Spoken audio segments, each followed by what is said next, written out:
okay, technically I could be done, and this is a really happy, colorful poop. But one thing that I want to also add is maybe some glitter. This is Angela Guzman. In 2008, she was a design intern at Apple, a year after the first iPhone was released. On day one, she had no idea what her assignment would be. And they sort of just said, oh, you're going to draw a bunch of emoji. And I'm like, what's an emoji? And I was a little bit embarrassed to ask that question, but actually I think a lot of people out that speak English at the time didn't know what an emoji was. Somebody sort of chuckled in the background and they're like, oh, it's an icon, it's an image, it's something that expresses an emotion, like an emoticon.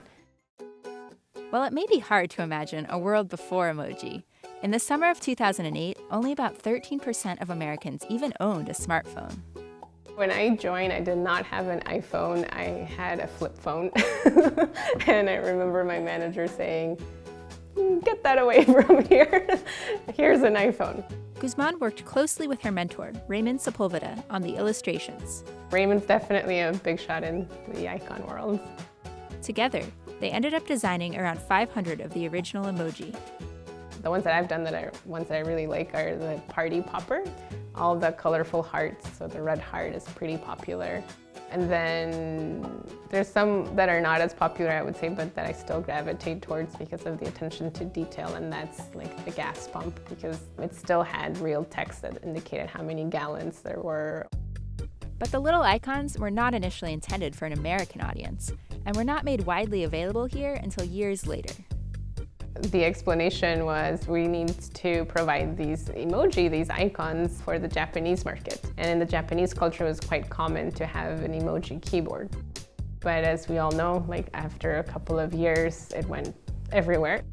Emoji did indeed go everywhere, transforming the way we communicate digitally and helping resolve the very 21st century problem of conveying emotion while texting. In 2011, Apple officially made the emoji keyboard available in the US.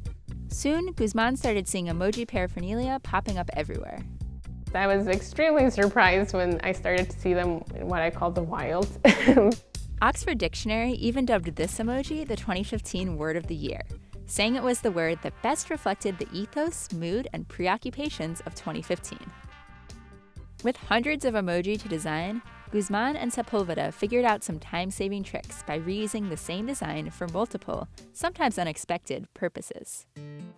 Guzman's favorite story is how the happy poop emoji came to be.